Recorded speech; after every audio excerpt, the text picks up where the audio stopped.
সাআদ বিন মুআয রাদিয়াল্লাহু তাআলা আনহু প্রতিদিন প্রাণের রাসূলের পিছনে জামাত পড়তেন, এশারের নামাজ পড়তেন। এশার নামাজে তিনি রাসূলের পিছনে মুসল্লি হয়ে যেতেন।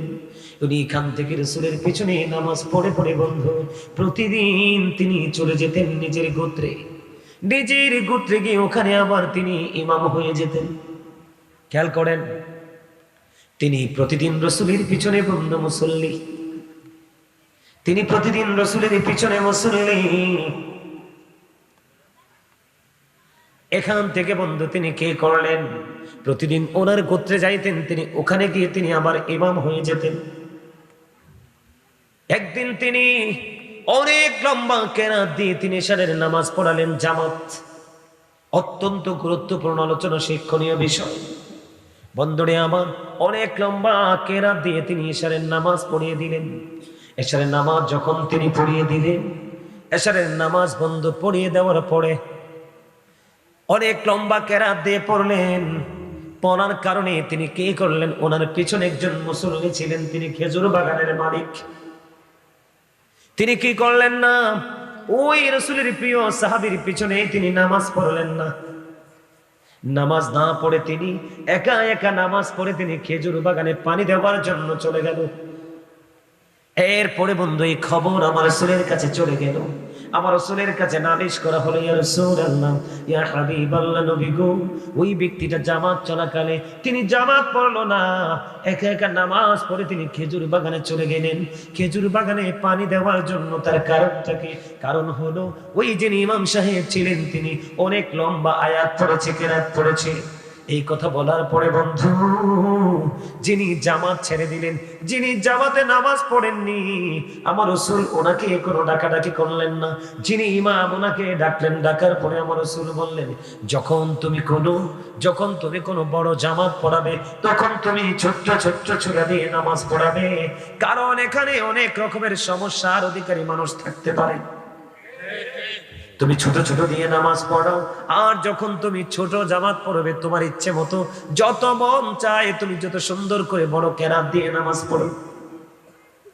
এবার আপনার মনে প্রশ্ন আসতে পারে, রে কেন রাসূল ওই ব্যক্তিটাকে খেজুর বাগানের মালিককে ডাক দিলেন না?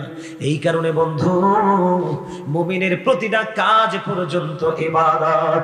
আমার রাসূল বললেন, ওই যে খেজুর বাগানের মালিক, তুমি লম্বা কেরাত পড়ার কারণে তিনি জামাতে পড়লেন না, একাকী নামাজ পড়ে তিনি খেজুর বাগানে চলে গেলেন। দোষ করেনি, মুমিনের দুনিয়ার কাজগুলো পর্যন্ত ইবাদত। আমার রাসূল বলে দিলেন, সে যখন খেজুর বাগানের সময় মতো পানি দিবে, ওই খেজুর গাছে অনেক বেশি ফলন হবে, মুমিনের জীবনে দুনিয়ার অর্থনৈতিক চাহিদা পূরণ করবে। ও বন্ধু, এক দেশ থেকে যখন আরেক দেশে তিনি রপ্তানি করবে, কি করবে? রপ্তানি করবে, ওখান থেকে বন্ধু অর্থ আসবে, তোমার দৈনন্দিন জীবনের খাবারের চাহিদা পূরণ হবে। এই জন্য মুমিনকে ছোট করা দেখা যাবে না।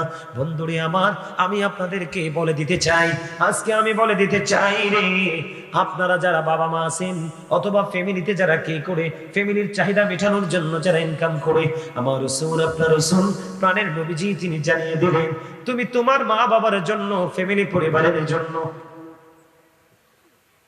যা কিছু করছো, যত টাকা তুমি খরচ করেছো, আমার রাসূল জানিয়ে দিলেন, তোমার প্রত্যেকটা পরিশ্রম, প্রত্যেকটা টাকার বিনিময় তোমার আমলনামায় সদকার সওয়াব দেওয়া হয়। কি দেওয়া হয়? দেখেন, খেয়াল করেন, সে জামাত পড়েনি কিন্তু নামাজ পড়েছে, কারণ তার ওই সেচ দেওয়ার সময় চলে যাচ্ছে। এই জন্য রাসূল ইমামকে বললেন, ছোট ছোট চূড়া দিয়ে নামাজ পড়াবে লম্বা জামাতে, আর ছোট জামাতে তুমি বড় কেরাত দিয়ে নামাজ পড়াবা। জোরে জোরে কন্যা সুবহানাল্লাহ। এই জন্য আমি আপনাদেরকে বলে দিতে চাই বন্ধু, আমি আপনাদেরকে জানিয়ে দিতে চাই, আমার আপনার প্রাণের রাসূল তিনি জানিয়ে দিলেন। কোরআন শরীফের 19 পারা সূরা শুআরা 88 নম্বর আয়াতে আমার আল্লাহ বলে দিয়েছেন, ইয়াউমা লা ইয়ানফাউ মালুন ওয়ালা বানুন। আমার আল্লাহ বলে দিয়েছে, কোরআন শরীফের 19 পারা সূরা শুআরা 88 নম্বর আয়াতে আমার আল্লাহ বলে দিয়েছেন, আজকে বন্ধু যারা আযান শোনার পরেও তুমি নামাজ পড়লে না, আজকে তো সুন্দর জান্নাতের বাগান সাজানোর পরেও তুমি আসলে না। এমনি করে করে ও বন্ধু, মানুষ যখন তোমার কাছে ধর্মীয় কাজের জন্য সাহায্য চাইলো, তুমি তাকে দিলে না। তোমার মাথায় একটাই চিন্তা, আমি আমার সম্পদের পাহাড় করে তুলব সন্তানের জন্য। আমার রাসূল বলে দিলেন, আমার আল্লাহ কোরআনে জানিয়ে দিয়েছে, ও বন্ধু, আল্লাহ রাসূল বলে তুমি দুনিয়া নিয়ে ব্যস্ত হয়ে গেলে, আমার আল্লাহ জানিয়ে দিয়েছে ওই কিয়ামতের দিন তোমার ধন সম্পদ সন্তান সন্ততি কোনো কিছুই তোমার কোনো কাজে আসবে না। নাউজুবিল্লাহ বলবেন না? আরে আরো জোরে বলেন না নাউজুবিল্লাহ। তো আজকে যারা পবিত্র কাজ থেকে দূরে, তারা কি বোকা না? কথা বলেন না আপনারা, বিবেক থেকে বলেন তো। 365টা রাত, কয়টা রাত? কয়টা রাত? 365টা রাত। 364টা রাত্রে তো আপনাকে কেউ ডিস্টার্ব করবে না। 364টা রাত ফুল আপনি ঘুমাতে পারবেন। আজকে একটা রাতের কিছু অংশ আপনি আল্লাহ রাসূলের জন্য কুরবানি করতে পারলেন না, কোন মুখ নিয়ে যাবেন কবরে? এখানে লেখা আছে কবরবাসী। এই কবর শব্দটা শুনলেই তো ভোগটা কেঁপে ওঠে, ঠিক কিনা বলেন? উঠে না? আরো জোরে বলেন না। বন্ধুরে আমার, হযরত ওসমান রাদিয়াল্লাহু তাআলা আনহু যখন তিনি কবর দেখতেন, বন্ধু, ওনার চোখ দিয়ে বন্ধু ঝরঝর করে ঝর্ণার মতো পানি পড়তে থাকতো। কেন কেন রে? ও বন্ধু, ঝর্ণার মতো পানি শুধু প্রবাহিত হতো। কেন রে? এই কারণে বন্ধু, ওই বর্জকি জীবনের প্রথম স্টেপ হলো কবর। এই কবরে যদি কেউ পার হয়ে যেতে পারে, তার বাকি স্টেপ গুলো সহজ হয়ে যাবে। বলে হুজুর, বাকিগুলো কি? বাকিগুলো কি? যেই ব্যক্তি কবরে উত্তীর্ণ হয়ে যাবে, আমার রাসূল জানিয়ে দিয়েছেন, আল কবরু রাওজাতুম মির রিয়াদিল জান্নাতি ওয়া হুফরাতুম মিন হুফারিন নার। আমার রাসূল বললেন, কবরটা জান্নাতের একটা বাগান হবে, কবরটা জাহান্নামের একটা গর্ত হবে। জোরে জোরে কন্যা নাউজুবিল্লাহ। কারো কারো জন্য কবর হবে জান্নাত, কারো কারো জন্য কবর হবে বন্ধু জাহান্নাম। বন্ধু, কবর এত বড় বিপজ্জনক রে। কবরটা কারো জন্য জান্নাত হবে, আর কারো জন্য বন্ধু জাহান্নাম হবে। যার কবরটা জাহান্নাম হবে, ও বন্ধু কেমন জাহান্নাম হবে? যখন প্রশ্ন করা হবে, ও বন্ধু সে তো উত্তর দিতে পারবে না। মাটি এমন ভাবে চাপ দিবে বন্ধু, একটা হাড় আর একটা হাড়ের মধ্যে ঢুকে যাবে, কাঁদতে থাকবে, চিৎকার করতে থাকবে, হাহাকার করতে থাকবে বন্ধু। তার সম্পদ ধন সম্পদ কোনো কাজে লাগবে না, কোনো সন্তান সন্ততিও কোনো কাজে লাগবে না। আল্লাহ বলে দিয়েছেন, লা ইয়ামুতু, ওখানে আর মরতে পারবা না, ফিহা ওয়ালা ইয়াহইয়া, সেখানে চাইলে আর বাঁচতেও পারবা না, ওমা হুমান হাবি গায়িবিন, চাইলে সেখান থেকে আর পালাতেও পারবে না। সামনে বসেন। আল্লাহ বলে দিয়েছে বন্ধু, বাঁচতে পারবা না, মরতে পারবা না, পালাতে পারবা না। আর যার কবর হবে জান্নাত, প্রশ্ন করতে দেরি তিনি উত্তর দিয়ে দিবে। হাদিস শরীফের মধ্যে এসেছে বন্ধু, কবরটা দৈর্ঘ্যে এবং প্রস্থে 70 গুণ প্রশস্ত হয়ে যাবে। সুবহানাল্লাহ বলেন না? নূরের আলোয় আলোকিত হয়ে যাবে। আল্লাহ তাদের জন্য জান্নাতে খাবার বরাদ্দ করে রাখবে। জোরে কন্যা সুবহানাল্লাহ। কিন্তু বন্ধু, ওই যে বলেছি, যিনি প্রথম কবরের যে প্রথম ধাপ, তার মানে কবর যে আপন করে পেয়ে যাবে রে, বাকি সব জায়গা সে আপন করে পাবে। আর যে কবরকে আপন করে পাবে না, নিয়ামত হিসাবে পাবে না বন্ধু, তার মতো ভয়ঙ্কর বিপদ, ও বন্ধু, তার জন্য বিপজ্জনক। বন্ধুরে, যার স্বামী ইমামুল মুরসালিন রাহমাতাল লিল আলামিন সিরাজুম মুনীরা নূরুন আলা নূর নবীজি, যার স্বামীর এত কদর রে, যার স্বামী এত দামি, যিনি কি বলা হয় রাহমাতাল লিল আলামিন, ওই নবীর বিবি যদি এমনি কান্দে রে, তাহলে আমরা কেমন করে কাঁদা প্রয়োজন? আপনি বলবেন আমরা সুন্নি জামাত করি, সুন্নি জামাতের কি আছে? আমাকে এখানে বলা হয়েছে, হুজুর আসসালামু আলাইকুম, সবাই বলেন না ওয়ালাইকুম আসসালাম। হুজুর এলাকাবাসী সুন্নি, আপনি একটু নাতে রাসূল বলেন। নাতে রাসূল শুনতে শুনতে আপনারা তো বিরক্ত হয়ে গেছেন, আজকে মাহফিলে আসার সময় আপনাদের নাই। ঠিক কিনা বলেন? দাদু ভাই ঠিক বলেন। আমি নাতে রাসূল কার কাছে গাইবো? আমি কি মাইকে গাইবো? ওরা ঘরে বসে বসে শুনবে? না, নাতে রাসূলের ইজ্জত আছে, নাতে রাসূলের দাম আছে রে। মসজিদে নববীর মিম্বরে হাসান ইবনে সাবিত মসজিদে নববীর মিম্বরে দাঁড়িয়ে দাঁড়িয়ে নবীজির শান গিয়েছিলেন। আর আমার রাসূল এত খুশি হয়েছিল, আল্লাহকে একটা ডাক দিয়ে বলল, আল্লাহ হাসান ইবনে সাবিতকে রূহুল কুদ্দুসের মাধ্যমে সাহায্য করো। জোরে জোরে করেন না সুবহানাল্লাহ। নাত এত দামি জিনিস। বেশি বেশি জিকির। আমার আগে যে আলোচনা করছে সে তো অনেক লম্বা জিকির করছে, আমি মাইকে আওয়াজ শুনছি, আমি গাড়িতে বসে বসে বলছি হুজুরের সামনে মানুষ নেই। কেউ ভাই বলেন? আমি আপনাদেরকে বলে দিতে চাই বন্ধু, নাত হলো প্রেমিকের জন্য। ভালোবাসার দাবিদার যারা আল্লাহ রাসূলের প্রেমিক তাদের জন্য হলো না। আর যাদের সিনাই প্রেম নাই, হৃদয়টা দুধু মরুভূমি, তাদের জন্য হলো দোজখের ভয়ানক ওয়াজ। কথা বলেন না কেন? ঠিক তো বলবেন না, কারণ হক কথা তো একটু তিতা। আল হাক্কু মুররুন, হক কথা কি তিতা। কিন্তু আল্লাহ বলছে যদিও তিতা হয়, অকুলু কাউলান সাদিদা, সত্যটাই বলো। সুবহানাল্লাহ বলেন না? আরো জোরে বলেন না? আরে ভাই, আপনাদের এলাকার সবাইকে আমি বলছি না, তবে ম্যাক্সিমাম লোকের হৃদয়ে ভয় নাই। আপনারা বলেন, বুকে হাত দিয়ে বলেন, আমি কি ভুল বলছি? আরে ভাই, যদি ভয় থাকতো, কবরের চিন্তা থাকতো, হিসাব আল্লাহর কাছে হিসাব দিতে হবে, সেই চিন্তা যদি থাকতো, মানুষগুলো আজকে লটারির মাধ্যমে হলো সবার আগে এসে বসতো, হাসতো খুবই অল্প, কাঁদতো খুবই বেশি। কথা বলেন ঠিক না বেঠিক? আরো জোরে। মোটা তাজা পশু খাওয়া থেকে নিজেকে বিরত রাখতো। আছে মানুষের মধ্যে ভয়, আছে মানুষের মধ্যে অনুশোচনা, আছে মানুষের মধ্যে তাকওয়া। আপনারা যে সময়, আপনার সময় কি ওয়াজ হয় নাই? আপনাদের সময় কি এরম ছিল? আলেমদেরকে দেখার জন্য মানুষ দলে দলে বিকেল বেলা মাহফিলের প্যান্ডেলে ছুটে আসতো, তাই না? সকালে এই যে সন্ধ্যা বিকালে ওয়াজ শুরু হতো, আমরা ছোট থাকতে দেখছি, আমরা ফজর পরে বাড়ি যেতাম। কিও ঠিক না? মাহফিলের প্যান্ডেলে ফজরের নামাজ হতো, ফজরের নামাজ আমরা মাহফিলের প্যান্ডেলে পড়ে তারপরে আমরা বাড়ি যাইতাম। আমি ছোট থাকতে তো গেছি, কত ফজর পরে বাড়ি গেছি। আল্লাহ কি বলছে? দুনিয়াটা একটা ধোঁকা। কি দুনিয়াটা? কি বলছে? কে? আল্লাহ। আবার কি কয়? কি সমস্যা? ও আচ্ছা আচ্ছা, বিরিয়ানি কারে খাওয়াবেন তারা রে? আচ্ছা ঠিক আছে, আমি দেখবো শেষ পর্যন্ত খেলাটা, যেহেতু বিরিয়ানি আছে। আমি সবাই চিন্তা রাখছি।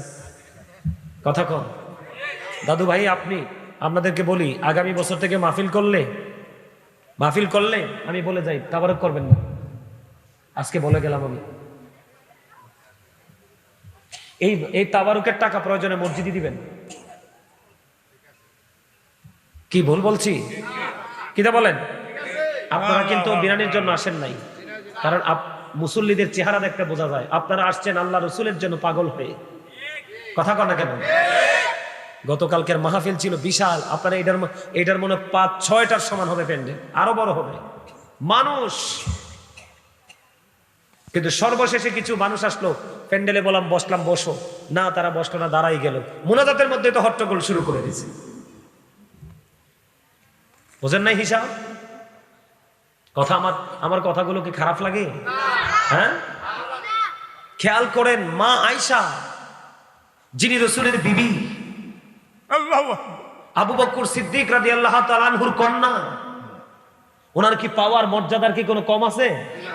কথা বলেন। তারপরে মা আয়েশা কান্দে। রাসূল বললেন, আয়েশা রে, ও আয়েশা, কেন রে তুমি কান্দো? আয়েশা, আমার রাসূল একটা ডাক দিলেন যখন, মা আয়েশা সিদ্দিকা রাদিয়াল্লাহু তাআলা আনহা বললেন, ইয়া রাসূলুল্লাহ, ইয়া হাবিবাল্লাহ, নবী গো, ও প্রাণের নবী, আমি জাহান্নাম, আমি দুজকের কথা চিন্তা করে কাঁদি গো নবী। এবার আমার রাসূলকে মায়েশা প্রশ্ন করলো, ও নবী, পরকালে হাসরের ময়দানে কেউ কি কারো কথা মনে রাখবে? তার মানে পৃথিবীর বুকে মানুষ আত্মীয় স্বজনকে যেমনি মনে রাখে, ছেলে মেয়েকে যেমনি মনে রাখে, এমনি কি ওই পারে কেউ কাউকে মনে রাখবে? মা আয়েশাকে আমার রাসূল বললেন, আয়েশা রে, না না না না রে আয়েশা, আয়েশা, অত্যন্ত বিপজ্জনক তিনটা জায়গা আছে রে মানুষের জন্য। ইয়া রাসূলুল্লাহ, ইয়া হাবিবাল্লাহ, এই বিপজ্জনক জায়গাটা কি গো নবী? আমার নবী বললেন, ও বন্ধু, এই যে মিজানের পাল্লা, যেখানে নেক এবং বদ, পাপ এবং পূর্ণ, ভালো এবং মন্দ দুইটাকে কি করা হবে? ওজন করা হবে, ঠিক কিনা বলেন? এই যে বন্ধু মিজানের পাল্লা, ও বন্ধু, এটা অত্যন্ত ভয়ঙ্কর একটা জায়গা। ওইখানে যদি বন্ধুরা পাপের বোঝা যদি বাড়ি হয়ে যায় রে, উপায় নাই রে, উপায় নাই, ও বন্ধু, উপায় নাই। এই জন্য রাসূল বললেন, ওই যে মিজানের কিনারা, ওই মিজানের কিনারায় কেউ কারো কথা মনে রাখবে না, কারণ ওই জায়গাটা এত বিপজ্জনক। যদি বন্ধু নেকের পাল্লাটা হালকা হয়ে যায় রে, ও বন্ধু, তার কোনো উপায় নাই। আমার রাসূল আরো বলে দিলেন, আরেকটা জায়গা হলো যে জায়গার মধ্যে তোমার আমলনামা দেওয়া হবে। ও বন্ধু, আমলনামা যদি ডান হাতে পাও গো, তাহলে তোমার কোনো বিপদ নেই, তোমার কোনো বিপদ নেই। ও বন্ধু, তুমি সফল হয়ে গেলে।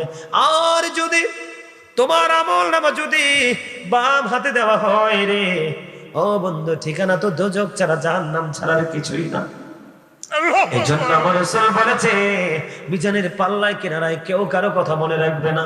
আমলনামাটা যেই জায়গায় দেওয়া হবে, ওই জায়গার কথা কেউ কারো কথা মনে রাখবে না। আমার রাসূল আরো জানিয়ে দিলেন বন্ধু, আরো জানিয়ে দিলেন ভয়ঙ্কর খবর। ও বন্ধু, আরেকটা জায়গা অত্যন্ত বিপজ্জনক। ও বন্ধু, সেটার নাম হলো ফুলসিরাতের ফুল। চুলের চাইতে চিকন হবে রে, হীরার চাইতে বন্ধু ধার হবে। উপরের দিক থেকে আগুনটা নিচের দিকে ঝুলন্ত, নিচের দিক থেকে আগুনটা উপরের দিকে উদিত। চুলের চাইতে চিকন, হীরার চাইতে ধার, এটার নিচেই তো আগুন। এই আগুন কত ভয়ঙ্কর আমার রাসূল জানিয়ে দিলেন।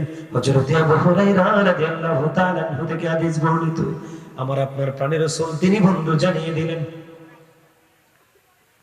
আল্লাহ জাহান্নামের আগুনটাকে 1000 বছর তাপ দিল, আগুনের রং হয়ে গেল সাদা। আরো 1000 বছরে তাপ দিলেন, এটাকে আরো ভয়ঙ্কর রূপে রূপান্তরিত করলেন, এটার রং হয়ে গেল বন্ধু লাল। আরো 1000 বছর তাপ দেওয়া হলো, এটার রং হয়ে গেল বন্ধু কালা।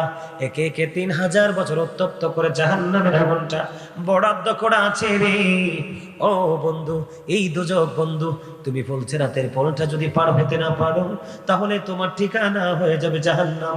এই জন্য আমি বলে দিতে চাই, ও বন্ধু, দুনিয়া থেকে আপনাকে সচেতন হতে হবে, আপনাকে এলার্ট হতে হবে। ওই মৃত্যুর ভয় আপনার হৃদয়ে যদি থাকে, তাহলে আপনাকে দুনিয়ায় সচেতন হতে হবে, ঠিক কিনা বলা? এখন এই আত্মা যেদিন চলে যাবে, সেদিনের ঠিকানা কোথায়? কবরস্থান। এটা পুকুর পাড়ে হতে পারে, বাঁশবাগানে হতে পারে, অথবা অচিন কোনো জায়গায় হতে পারে। আবার আপনার জীবনে লাশটা যেখানে দাফন হবে, সেটা কারো কারো জীবনে বেওয়ারিশ শব্দটাও যুক্ত হতে পারে। আবার কারোরটা কোনো উঁচু পাহাড়ের চূড়ায় হতে পারে, ঠিক কিনা বলেন?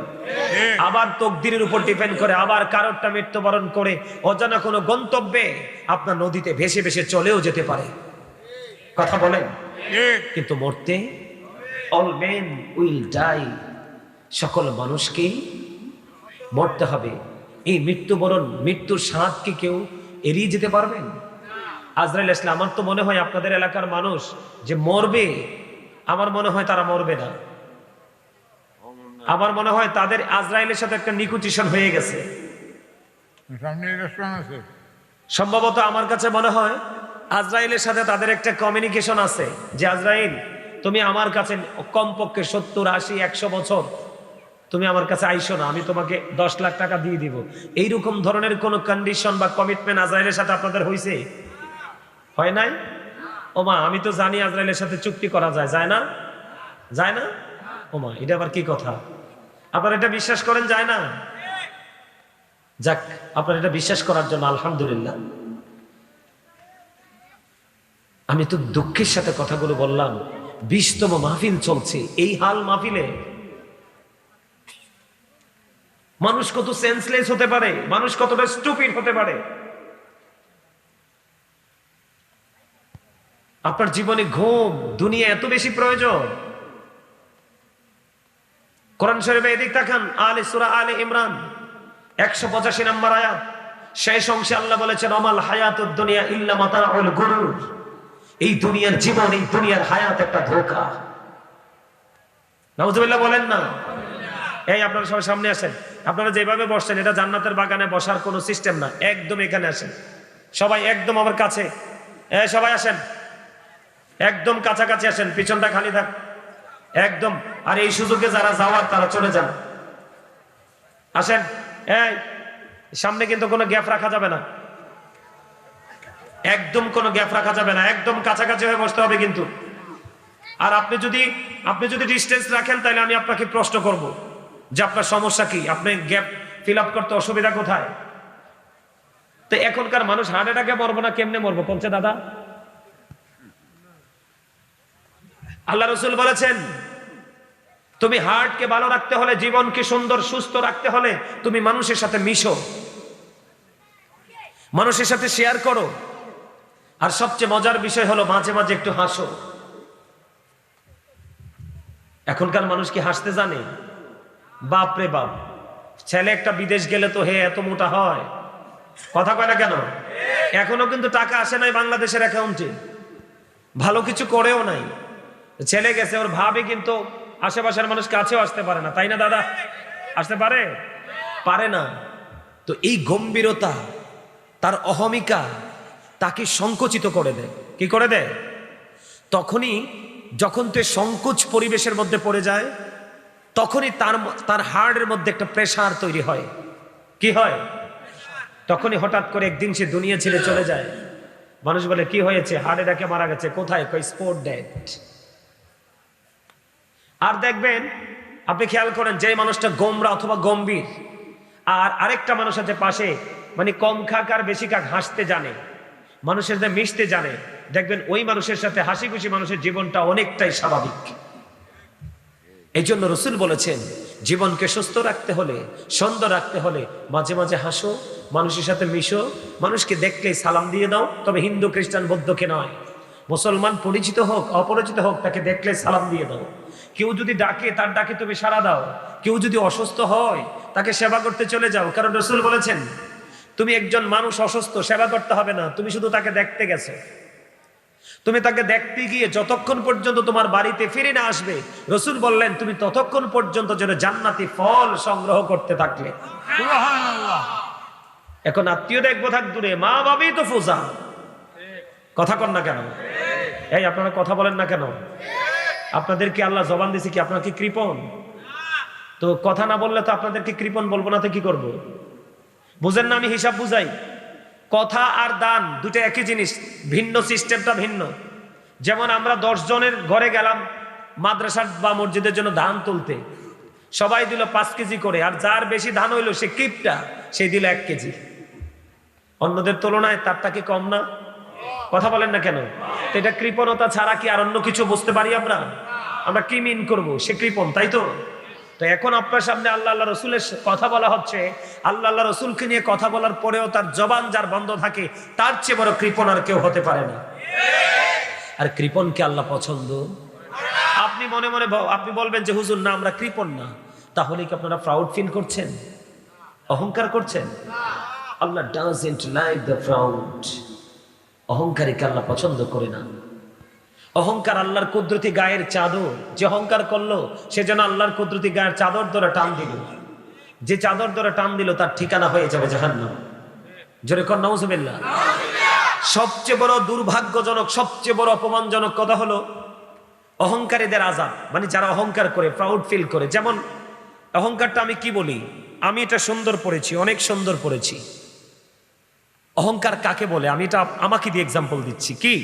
আমি অনেক সুন্দর পাঞ্জাবি পরেছি, কোটি পরেছি, আমারটা অনেক সুন্দর, কিন্তু আমারে দাদু ভাই যেটা পড়েছে এটা আমারটার চাইতে একটু লো কোয়ালিটির, তার মানে একটু কম দাম।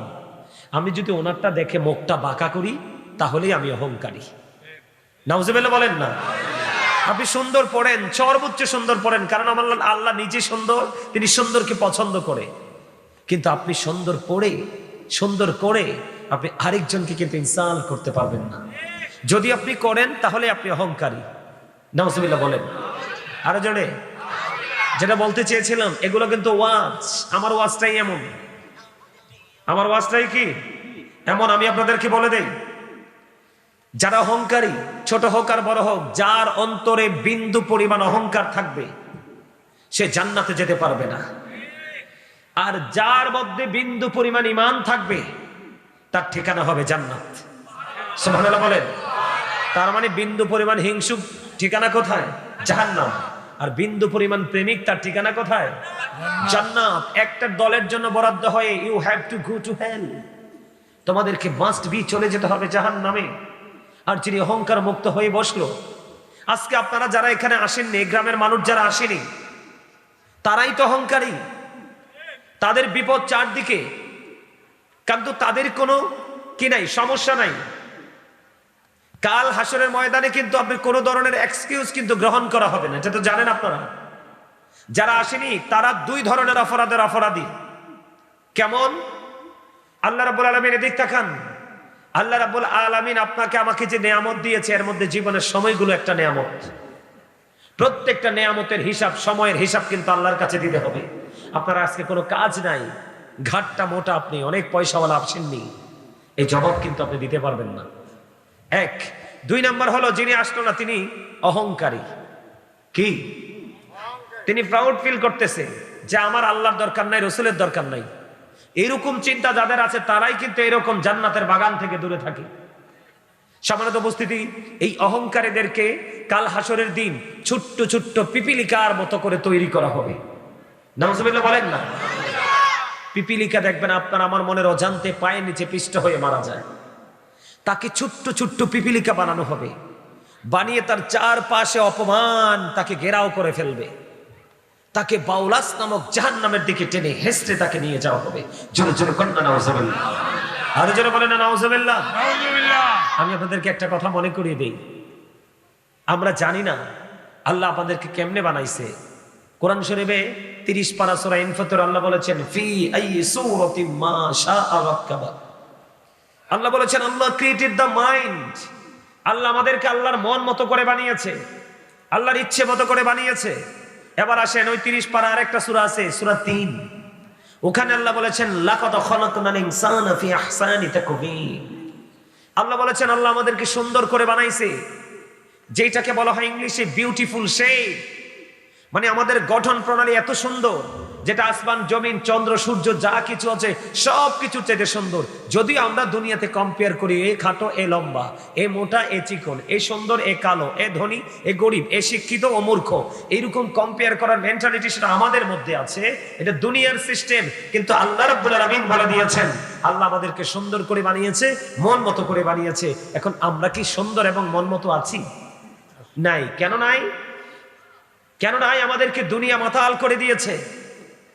আমি আবারও বলছি, এই যুবক, please don't disturb me, just silent হইতে হবে, কিন্তু একদমই কথা বলবা না। কথা বলার ইচ্ছে হলে একটু বাইরে চলে যাবা, ওখানে গিয়ে কথা বলে তারপরে বাইরে আসবা। তোমরা এই মুহূর্তে সবাই স্টুডেন্ট। কি তোমরা সবাই কি? এটা যদি মনে করতে পারো তাহলে এখান থেকে নিতে পারবে কিছু। আর যদি বলো আই এম ভেরি সাকসেসফুল, আমি বলবো ইউ আর রং থিঙ্কিং, তোমার চিন্তা ভালো না, পচা।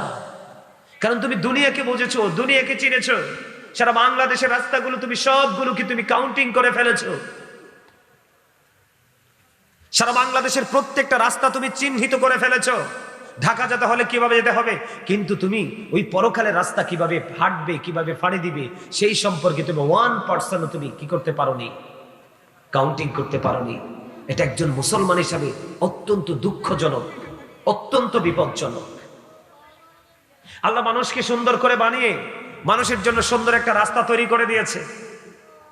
যুবক, আমি তোমরা যারা এসেছো তোমাদেরকে আন্তরিকভাবে মোবারকবাদ জানাচ্ছি, এই কারণে যে সবচেয়ে বড় বিপদ, সবচেয়ে বড় হুমকি, সবচেয়ে বড় জঘন্য হলো আমাদের জন্য আমাদের পরবর্তী প্রজন্ম, নেক্সট যে জেনারেশন, তোমাদের যে জেনারেশন। তোমরা যখন আমাদের জায়গায় আসবে, আমাদের জায়গায় এসে তোমাদের যখন পরবর্তী প্রজন্ম পৃথিবীতে আসবে, তখন তোমরা বুঝতে পারবে ওই প্রজন্ম আরো কত বিপজ্জনক। এই আমার দিকে তাকান দাদু ভাই, আপনারা যারা আছেন, আমি তো আপনাদেরকে দেখতে পাই না, আমি আবার ওয়াজ করতে হলে সবাইকে দেখতে হয়। আপনারা ওইদিকে বসছেন কেন? কষ্ট করে একটু এই পাশে আসেন, আমি একটু কষ্ট দিব আপনাদেরকে। এই যুবক ভাইরা, তোমরা দুই একজন ওঠো তো, ওনাদের চেয়ার গুলো একটু এদিক দিয়ে এনে দাও তো, যে কেউ একজন ওঠো, ওঠো, এই তো মাশাআল্লাহ, ওঠো, যাও যাও, ওনাদেরকে এদিক দিয়ে দাও, আমার কাছে দিয়ে দাও, আমি ওনাদেরকে দেখে দেখে ওয়াজ করতে হবে এদিক দিয়ে। আমার এটা অভ্যাস, আমার দিকে। এই আমি কিন্তু আমার আলোচনা থেকে আমি কি সরছি না, কিন্তু তোমরা কিন্তু তোমাদের শ্রবণ করা থেকে সরে যাবে যদি তোমাদের চিন্তা ভাবনার মধ্যে অবনতি ঘটে। আমি বলতেছি যুবক, সবচেয়ে বড় ভয়, সবচেয়ে বড় বিপদ হলে তোমরা আমাদের জন্য। এটা আমি চিন্তা করি, যেই সন্তান আল্লাহ চিনে না, যেই সন্তান রসুল চিনে না, যেই সন্তান পরকাল বোঝে না, এই সন্তান হলো বাবা মার জন্য সবচেয়ে বড় অভিশাপ, সবচেয়ে বড় বোঝা। আমার দিকে তাকান, এই যে মোবাইলটা, এটার নাম কি? এটার নাম কি? এটাকে সবাই বলে মোবাইল, আর আমি বলি এটা ভয়ঙ্কর বিষাক্ত সাপ। পৃথিবীর কোন বিষাক্ত প্রাণী যদি সবল মারে, এই বিষ কিন্তু নামানো ইজি। কোনো না কোনো ভাবে মেডিসিন দিয়ে কিন্তু এটাকে কি করা যায়? নষ্ট করা যায়। কিন্তু এই সাপের বিষ, এই সাপের বিষ যাকে কি করেছে? ধ্বংসন করেছে, যার অঙ্গে ঢুকেছে, এই বিষ নামানোর ওঝা পৃথিবীতে জন্ম কবে হবে বা আদৌ হবে কিনা আমি জানি না। কেন আমি বললাম এটাকে সবাই বলে মোবাইল, কিন্তু এটা বিষাক্ত, ভয়ঙ্কর বিষাক্ত। বলে কেন? এটার মধ্য থেকে তোমরা যে চর্চা করছো, এটার মধ্য থেকে তোমরা যেটা নিচ্ছ, যুবক ভাইদেরকে বলছি, এটার মধ্য থেকে তোমরা যাদেরকে ফলো করছো তাদের সম্পর্কে আল্লাহ রাব্বুল আলামিন ওয়াজ করতেছে, উইদ্দাতিল কাফিরিন। তোমরা যাদেরকে এটার মাধ্যমে ফলো করছো তাদের ঠিকানা হলো ভয়ঙ্কর জাহান্নাম। যেরকম নাউজুবিল্লাহ। এটার মধ্যে কি আছে? বেঈমান কাফেরদের অপসংস্কৃতি ছাড়া আর কি কিছু আছে দাদু ভাই? না। মুসলমানের এখানে কিচ্ছু নাই, কারণ মুসলমানের যেমনি ব্যাকগ্রাউন্ড আছে তেমনি ফিউচারও আছে। এই হাসাহাসি করলে এখানে না, সীমানা ত্যাগ করতে হবে। আমি কেন বলছি এটার মধ্যে মুসলমানের কিচ্ছু নাই? আপনি যদি কোনো হুজুরকে পছন্দ করেন, তার নামটা চার্জ দিয়ে ইউটিউব থেকে আলোচনাটা শুনতে পারবেন, অথবা ভাই আপনজন বাইরে থাকলে হোয়াটসঅ্যাপে একটু ইমুতে কথা বলতে পারবেন। আর না হয় আমি এটার মধ্যে মুসলমানের ভালো কিছু দেখি না। এই জন্য জিনাল আইনুন নাজরু, চোখের জিনা হলো দেখা, চোখের পাপ হলো দেখা। তুমি এটার মধ্যে কন্টিনিউয়াসলি নষ্ট জিনিস দেখছো, কথা বলেন না? এটার মধ্যে ম্যাক্সিমামই ইমানদারের জন্য। এর মধ্যে এটার মধ্যে যেটা আছে সবচেয়ে বড় ভয়ঙ্কর, বেঈমান কাফেরদের অপসংস্কৃতি। আমার আল্লাহ কোরআনে বলেছে, ইন্নাল কাফিরিনা কানু লাকুম আদুওয়ান মুবিনা। আল্লাহ রাব্বুল আলামিন বলেছেন, the heretics are the eternal enemy of the believers. ইমানদারদের প্রকাশ্য শত্রু হলো বেঈমান কাফেরেরা। তো আপনি কি বলেন, আপনার যে ছেলেরা, এই কারণে তো আজকে ছেলেদের পরনে পাঞ্জাবি নাই। টুপি যে পড়তে হবে, টুপি পরলে যে সওয়াব হয়, টুপি যে নবীর একটা সুন্নত, এটাই তো আমাদের ছেলেরা বলে যাচ্ছে। কথা বলেন যুবক, তোমাদেরকে বলছি, এই যে দেখো, একটা মুরব্বী কিন্তু টুপি ছাড়া নাই। দেখো, একটা মুরব্বী টুপি ছাড়া নাই। কেন নাই জানো? কারণ তাদের বাবা মা তাদেরকে আল্লাহ রসুল চিনিয়েছে। এখনকার বাবা মারাও অভিশপ্ত, ম্যাক্সিমাম বাবা মা অভিশপ্ত, লাঞ্ছিত, অপমানিত। এই যে আমার দাদু ভাই বলছে, 100% এর মধ্যে 80% মা বাবাই কি সেন্সলেস। বলে কেন? আমার দিকে তাকান, আমি কাউকে মিন করে বলছি না, আমার কাজই হলো আপনাদেরকে ক্লাস করা। প্রাথমিক পর্যায়ে আপনাদেরকে আমি প্রাথমিক যেই আপনাদেরকে অ্যাক্টিভ করার জন্য যা প্রয়োজন তা আমি আপনাদেরকে দিচ্ছি। নিতে না পারলে এটা আপনাদের ব্যর্থতা।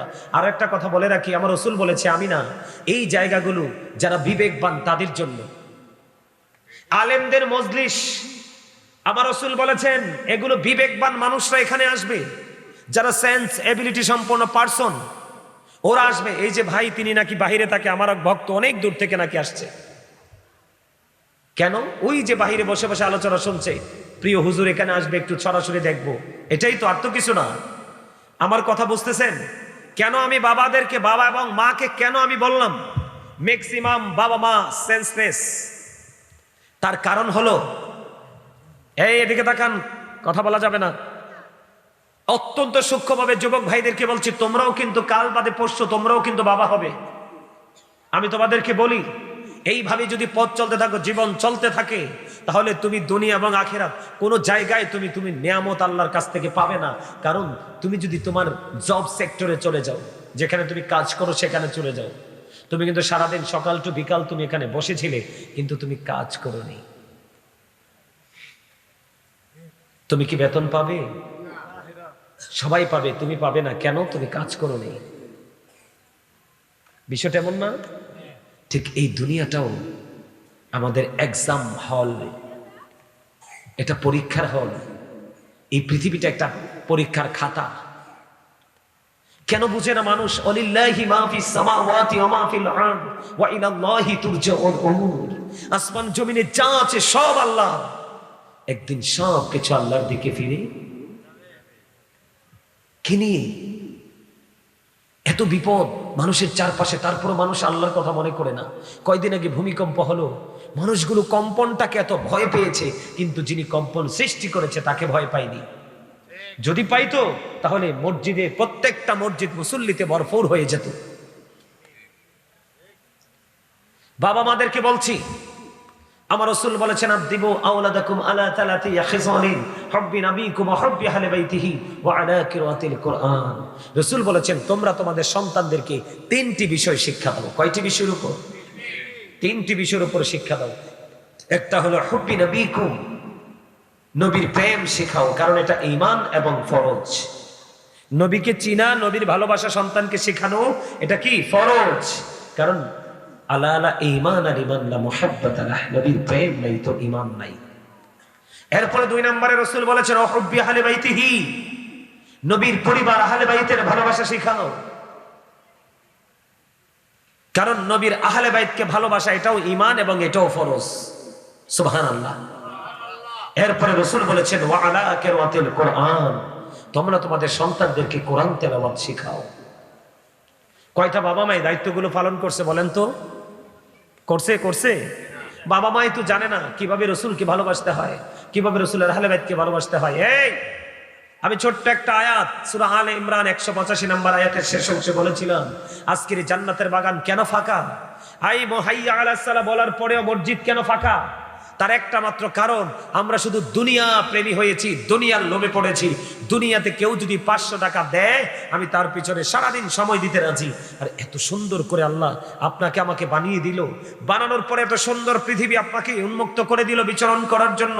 আপনার মনে যেমনি চাই এমনি এই পৃথিবীর বুকে আপনার পছন্দ মতো সবকিছু তৈরি করে খান, দেন, এত কিছু দিল, কিন্তু আপনি সেই আল্লাহর কথা ভুলে গেলেন। যিনি আপনাকে 500 টাকা দিয়েছে, তেনেকে তো আল্লাহ দিয়েছে। মানুষ কি নিজের পাওয়ারে চলতে পারে?